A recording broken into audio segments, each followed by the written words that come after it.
Welcome to Peppershock Media's Marketing Expedition podcast, keeping you up to date with the latest in marketing and advertising. Now here's your host, Ray Allen. Welcome to the Marketing Expedition podcast. I'm your host, Ray Allen, and today I am with Trill, and I'm going to make her say her own name. Trill, can you pronounce it for me? Absolutely. It is Trillitye Paullin. Trillitye Paullin. See, I knew I was just going to butcher it. I said, nope, I got to make Trill do it on her own. And I'm notorious too. My full name is Rihanna. And so everybody always just calls me Rhea or whatever. So I want to just give you that opportunity. I love that name. Where is your name coming from, Trill? Great question. So spelled differently, Trillitye is a scientific name for a hummingbird. Oh, beautiful. Well, I like it. And Trill joins us. She is a mother of two beautiful daughters who had severe infant food sensitivities. And after processing the fact that she could hurt her children through breastfeeding, she started researching how to produce breast milk that they could properly digest. And she discovered that many parents experience the same troubling situation. And so she created a place for parents to find answers to their questions about infant food sensitivities and empower them to continue their breastfeeding journey. And this is how Free to Feed was born. I love it. I love it. Infants and born. I mean, that was great. Feed to Free is born. So tell me a little bit more. Just kind of share with me the journey and where you went when you first kind of thought of this idea of what you wanted to do and how you wanted to help others and the path that you went through. Just give me some more kind of the path that you took to get to where you are now. Absolutely. And it was quite a journey, and definitely not a linear one. So I started out, was finishing my last year of grad school, and I was in the middle of doing ovarian cancer research, where my specialty was in protein analysis for ovarian cancer. And we decided to start our family. Not super recommended having kids while you're in the middle of grad school. Right. That's crazy. Yes, it was super crazy. And so we started our family. And our oldest had the most awful colic. She screamed constantly, all day, all night. So we took her to the doctor and was like, can you fix her or can we get a refund? She's awful. Can I trade her out? Yeah, and we were told she has colic. That's normal. Good luck. Go home. And then we continued that path, and at 3 weeks old, we woke up to find her completely covered in a rash with several bloody diapers. Oh. And it was absolutely horrifying.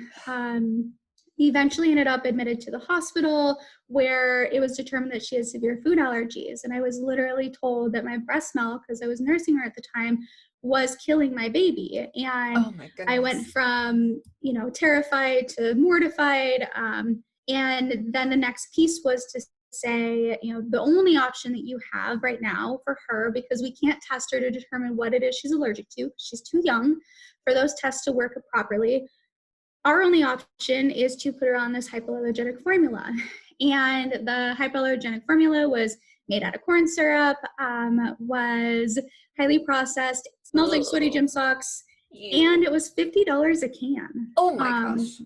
And as a new mom who was in grad school, that wasn't even feasible. So I went from not being able to feed my baby properly to not being able to afford to feed my baby properly. Jeez. And it was awful. And it made me feel very isolated and alone. And even, with my husband there, incredibly supportive as he was, I started down the path of asking the questions of okay, well, if you can make hypoallergenic formula, technically then can I make hypoallergenic breast milk?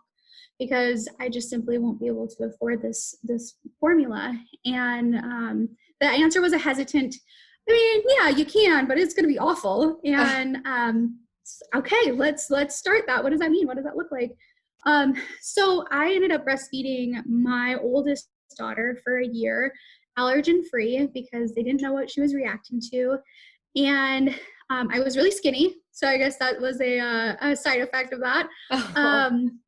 And I was able to feed her, which was a blessing. Yeah. But then fast forward to my youngest daughter being born with the exact same problem. Oh.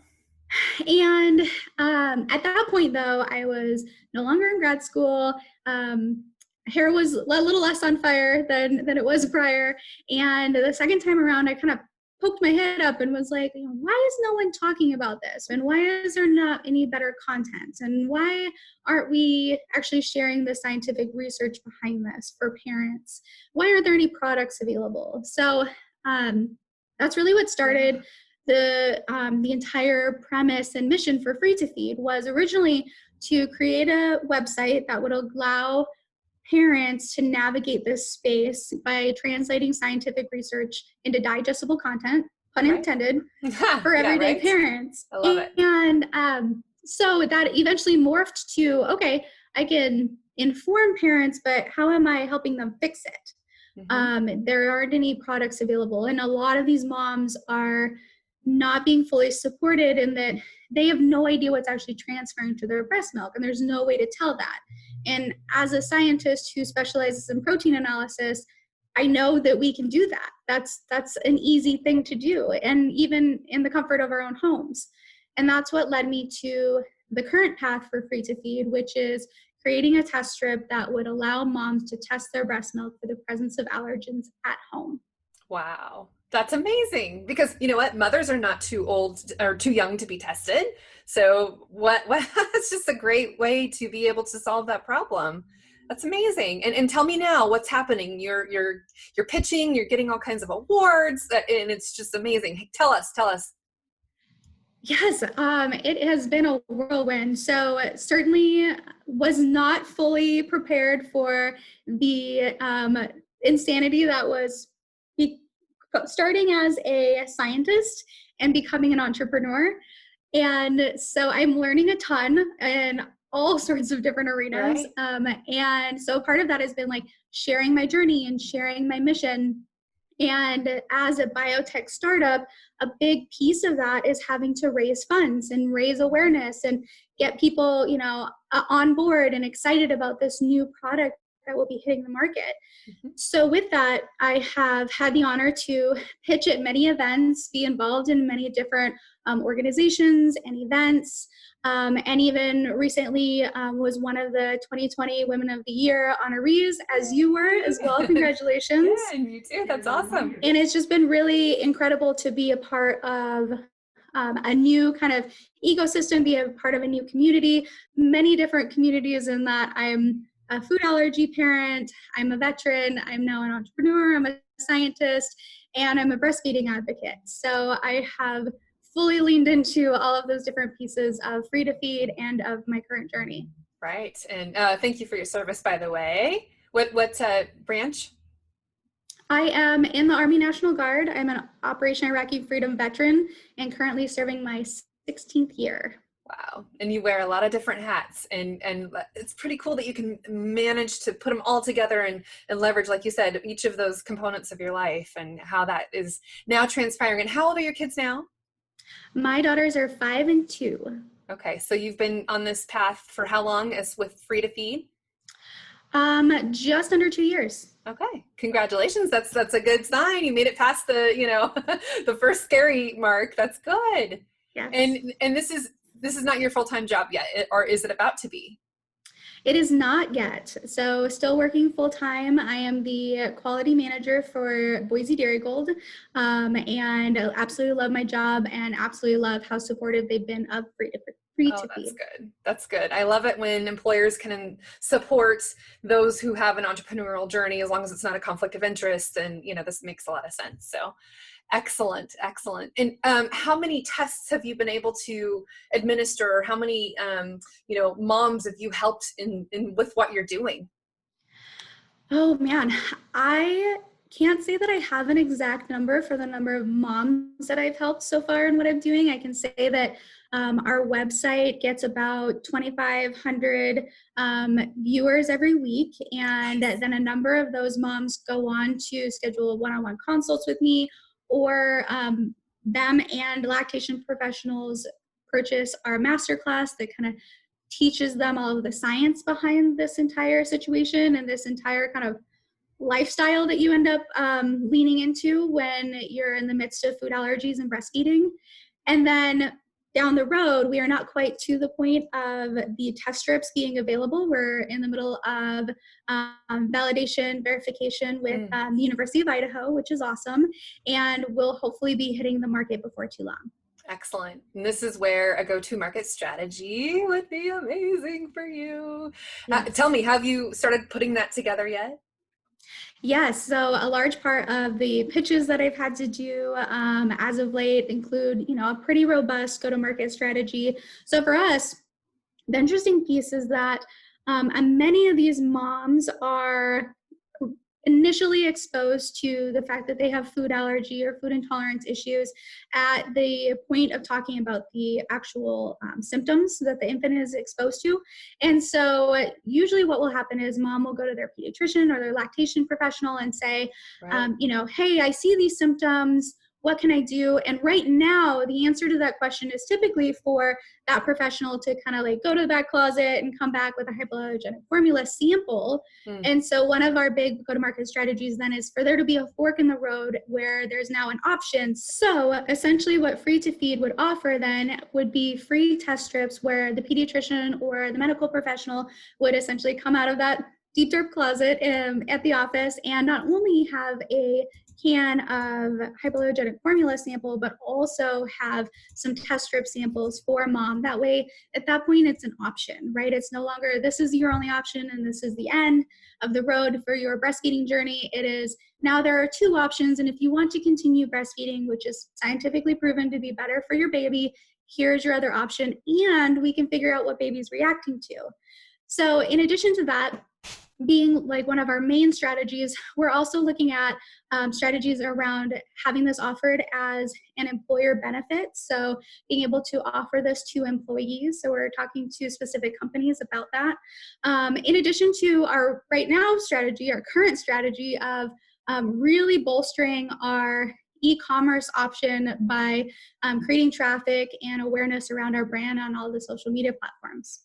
That's amazing. I love it. So really you're covering your bases and being able to get it in front of, that's pretty much your biggest battle right there, is educating people that there are options. And I can relate. My sister, she's 8 years younger than me. And when she was born, similar, just reactions after reaction of all the things. And so she ended up having to have goat's milk. And you mentioned how the smell of it was just horrific, right? And now obviously she's older, but if she could have had this as an option, you're changing the world right now with what you're doing, and it's pretty impactful. So just tell me kind of the success stories. Moms have come to you, you've consulted with them, you've taught them. Tell me some of the things that have happened aside from what happened with you, but tell me about some of your mom's stories. Absolutely. That's definitely my favorite part. So there's so many moms, hundreds and hundreds of moms have reached out to me, and we've kind of navigated like what their experience has been thus far and then developed an action plan based on that. So instead of it being a cookie cutter, here's your formula, buy, instead it is really digging into like, okay, what have you done with your diet thus far? Because typically by the time mom gets to be, she's already started kind of experimenting with her own body and her own breast milk. And so we can dig into that and what has she already done? What has worked? What hasn't worked? What are the symptoms she's seeing? And then based on those things, so how severe the symptoms are, what she's already tried, in addition to what fits her life, right? So what actually is doable for her based on her situation. And then we create an action plan to say, okay, for this amount of time, we are going to eliminate these items in order to help us figure out what it is that is causing reaction in baby. And so the struggle here is that you're working with mom through a situation where the mystery is the ingredient deck of the breast, right? So while we know what, we can try to figure out exactly what it is she's putting in her mouth, not every single protein that you ingest ends up in your breast milk, about 50% of the time actually. So then narrowing that down to exactly what's causing reaction is super hard for mom to do on her own, and essentially needs a PhD, literally, to walk through it, wherein eventually having this actual test strip to give her an ingredient deck for her breast milk will help her to be able to do that herself and not actually Nice. need a PhD to do it. Right. That's really awesome. So with that, like a couple quick examples. So one mom that I absolutely love, she is actually featured on our website. Her name is Morgan. She came to me, baby had bloody stool, baby had eczema, was starting to, falter a little bit on the growth charts. And so we started talking through that. And unfortunately, she had been told originally that it would take weeks and weeks and weeks, up to months, for cow's milk protein to leave her breast milk, when in actuality, the science doesn't support that. So instead of her looking at like, okay, this didn't work, so I'm going to try the next thing, the next most likely thing that would cause a reaction, she was still focused on like, well, maybe it's still this one thing because maybe it just hasn't been long enough. So we worked through the next most likely culprits, started removing items. Her baby is super happy, healthy, thriving. My favorite part about her story is she literally has told us that she felt like she was just getting to meet her 4-month-old for the first time, because her baby had colic and cried constantly up until we started working together. And then this happy, healthy, thriving baby comes out, and she's just so excited. She's like, oh, this is my baby. Nice. This is the human that I've been waiting to meet. And so that just like literally brings me to tears every time that I talk to Morgan. And another example of that would be a mommy named Jenna, and she, very similar situation. Her supplement actually had the trigger in it that she was trying to remove in the first place. Oh my gosh. And that's super, super common. So it's very common that mom will go on to eliminate more and more and more foods just to find out that like a supplement or medication she's taking actually contains that very first food that she tried to remove in the first place. And so that's another place where a test strip would be so incredibly valuable, because if you say, I'm going to remove soy from my diet because that's a very likely culprit, and then you continue to see reactions, you're automatically going to say, okay, well, it wasn't soy, I'm going to move on and try something else. When in actuality, if the capsules that your multivitamin is made out of soy, you're taking it every single day and you never know. Whereas if you could just test your breast milk and it said, actually, you still have soy in your breast milk, then you could go back and say, okay, I am not actually looking at enough of the things that I'm ingesting. I need to dig deeper into that instead of I need to remove more foods. Right. So I have a suggestion for you, and maybe you already know these people, but I just can see such a partnership here too. And another way to help you with your go-to-market strategy is partnering with the people who create the food that is dairy-free, gluten-free, and so one of my dear friends, her name is Joni, and she owns Snacktivist. Are you familiar with Snacktivist? I am. I love Excellent. Snacktivist. Excellent. And she just announced that they are now available online at walmart.com. So that's a big deal for her. Yeah, I need to get her on the podcast too, because she's had an excellent journey as well. But yeah, if you don't know her, I was going to connect you with her. But and so people who need to be aware of egg diet, all the things that I'm sure you can recommend to people. Don't eat this and don't eat that. And Snacktivist. I mean, the first time I had a cookie, I was like, really, this is gluten free and dairy free. It tastes good, because you immediately think like it's going to taste awful. And then another friend of mine, Hillary Lee, she's created Gluten-Free Galaxy in Local First. It's she's doing kind of an incubator concept, as well as the Gluten-Free Galaxy, which is has a storefront, and you can order pies and all kinds of good food, and it is gluten-free, dairy-free, all the things that you need. And so if you don't know her, I'm going to introduce you to her as well.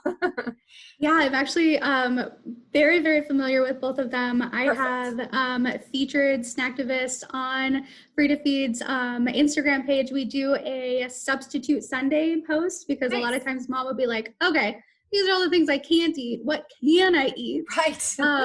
And so, yeah, we've definitely featured Snacktivist. Their brownies are to die for. Right?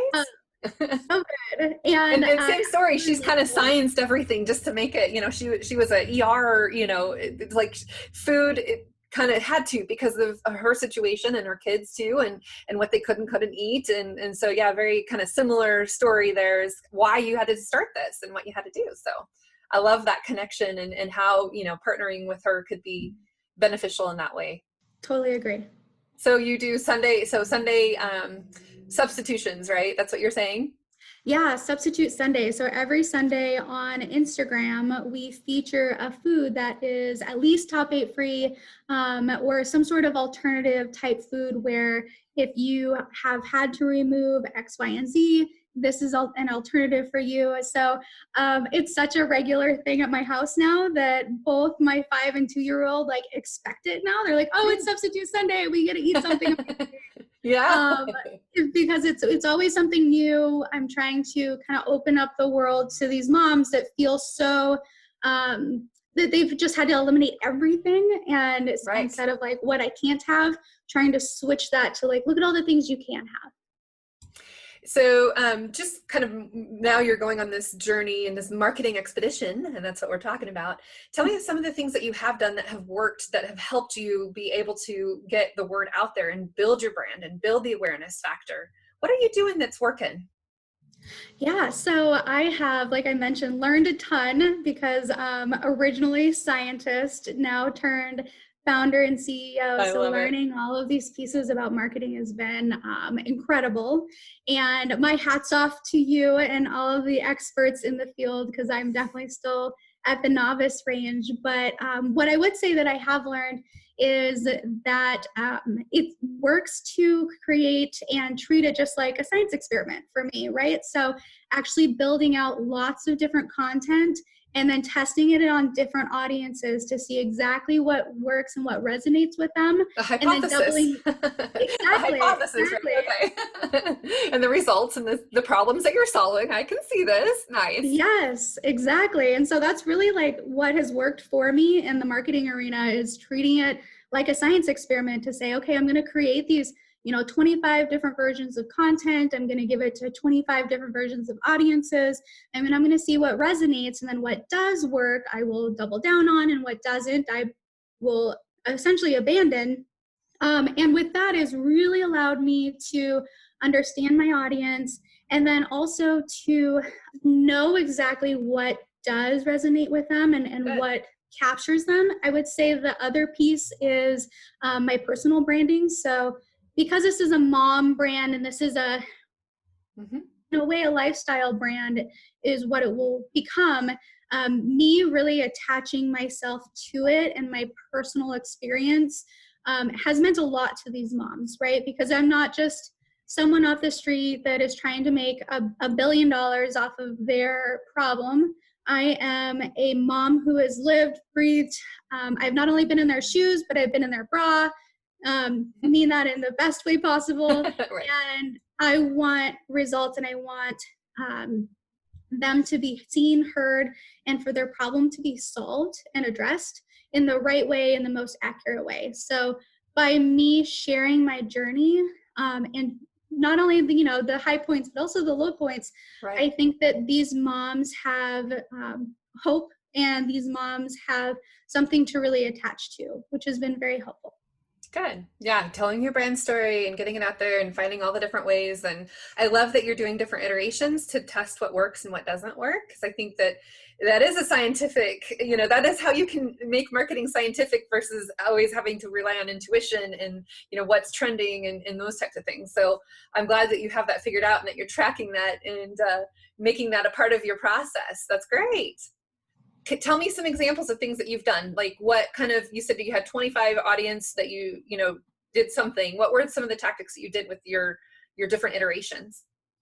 Yeah, so like a recent example would be taking 5 different types of images that are breastfeeding positive images, giving each of them a different slogan or saying something empowering, something that's along the lines of our brand, which is to educate, inspire, and empower women to continue breastfeeding.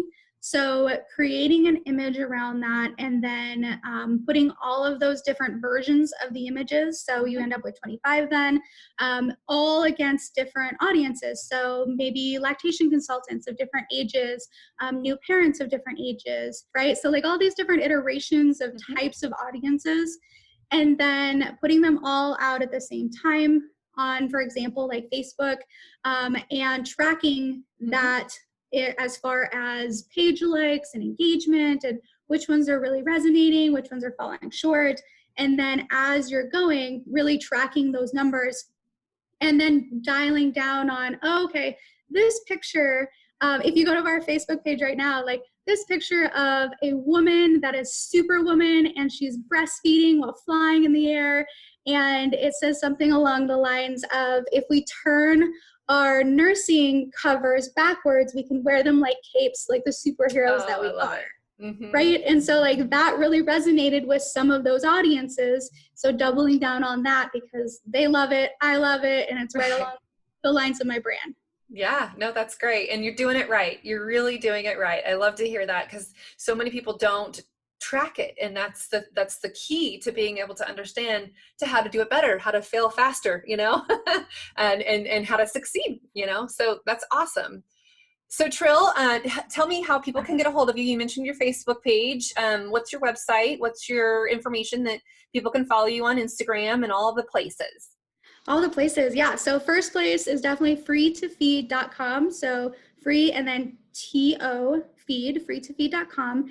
And from there, you can link to all of the other social media platforms. We're at free.to.feed. For Instagram, we're on Facebook at Be Free to Feed and on Twitter at Be Free to Feed. And yeah, definitely check out all of the different platforms. We're posting constantly new content and new information on every platform. Excellent. Couple more questions because I realized I just jumped right into what you're doing. But tell me, what possessed you to want to study what you studied? And now you look at you, you're able to use it in your choice of what you've created. But what made you want to do this? Tell me a little bit. Let's go back a little bit further. So as far as like back, are we going? Yeah, like, let's go. Grad school? Yeah, let's go before grad school. What was happening? I know you started the family and you were, you know, military and those types of things, but what kind of made you want to do what you're doing and study specifically the field that you studied? That's a great question. So I decided to go and pursue my PhD and specifically do research around ovarian cancer for kind of two different things. So Free to Feed was created out of a perfect storm of being the mom of food allergic infants who happens to have a PhD. My background and what brought me that far is that I definitely wanted to be a scientist. That's the way that my brain ticks. And I love all things science. And I had the opportunity to do cancer research when I was an undergrad, right after I got back from my deployment to Iraq. So deployed to Iraq, came back, needed a job while I was going to school, was offered a research position for leukemia. Did that for 2 years while I was getting my undergrad and just loved it. Absolutely fell in love.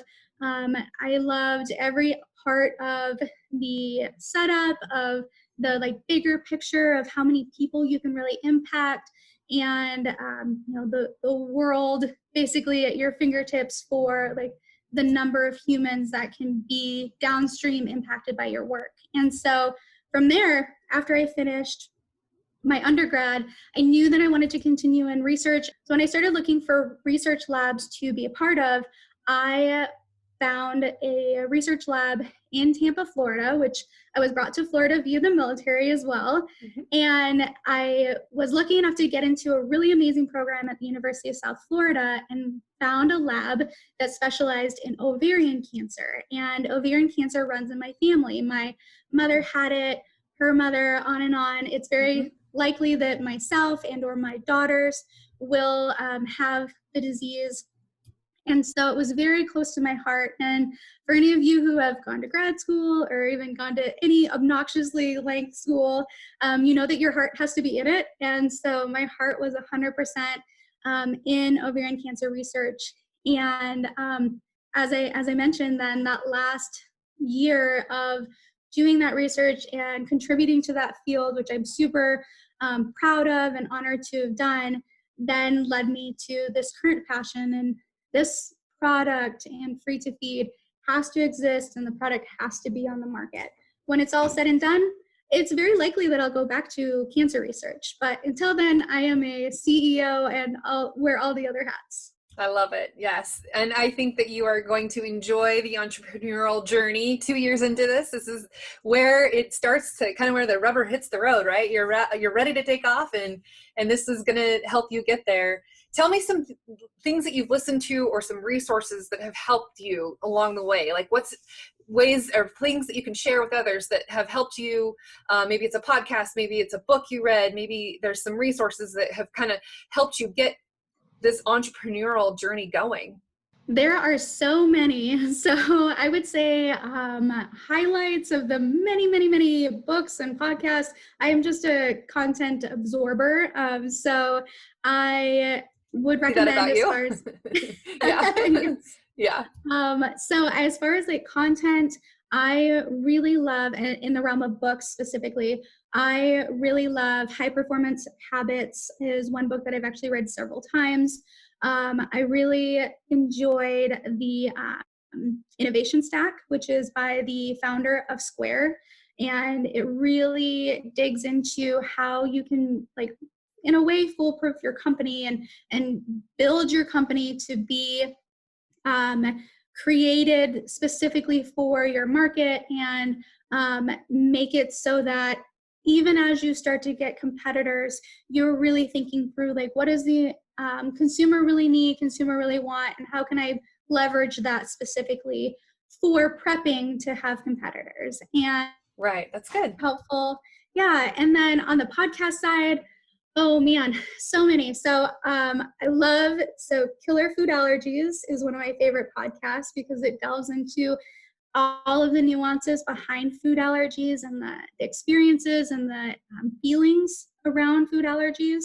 And that's really important to me because that's literally my customer segment and my life. And then on the CEO side of things, I really love how I built this and how I raised this, because that is some hope, if you will. So sometimes we just need a little hope of like, oh yeah, they were also in the trenches and look at how amazing they are today. My friend Mindy Anderson, you might know her. She says, be a hope dealer. She got a t-shirt that says, be a hope dealer. Yes, I love Mindy.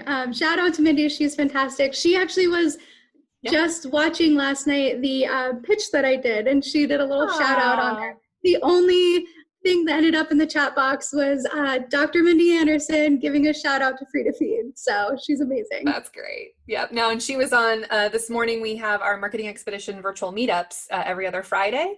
And so she gets to join us for that. And I'll just a little shout out to Mindy too, because in the middle of that, I had the doorbell ringing. I had dogs barking. I had, because working from home, right? That's what you do. And I just kind of said, Mindy, can you take over for just a minute? And I'll be right back.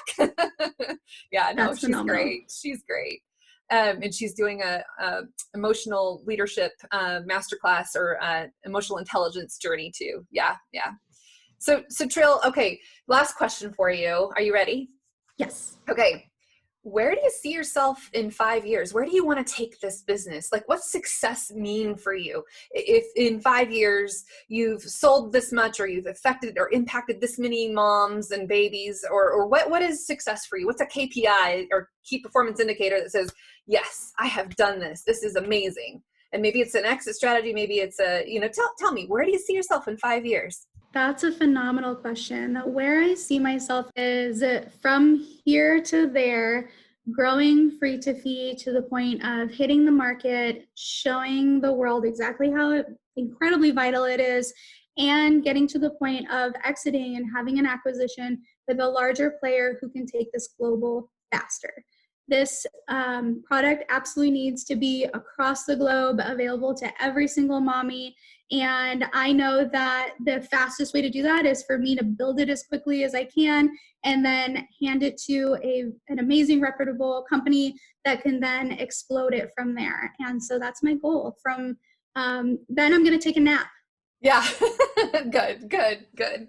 Well, I think you have such great potential to impact so many mommies, like you said, and so many children that need this. And so I think it's great. And so I'm really proud of what you have done and where you're going to go with this. And I'm definitely going to be watching you in your journey and seeing what I can do to help you along the way in terms of marketing anyway. That's my strength, right? That's my superpower. But okay, so let's just wrap up one more time. What's your website and how do they get a hold of you again? Yes, so website is freetofeed.com. And you can find me there on the website or on any of the social media platforms as @BeFreeToFeed or on Instagram at free.to.feed. Gotcha. Thank you. And thanks for joining us on the show and on the Marketing Expedition podcast, Trill. We will certainly be following up and doing this again with you. Thank you. I appreciate your time and I'm so excited to be a part of it. Excellent. All right, and for our listeners, until next time, I want you to enjoy the journey. If there's anything that I can do to help answer your questions that you may have, feel free to go to themarketingexpedition.com or Peppershock Media, or just peppershock.com, I guess it is. And you can follow us on all of the different social media platforms as well. Until then, enjoy your marketing expedition journey. Thanks for listening to the Marketing Expedition podcast. Find more online at peppershock.com.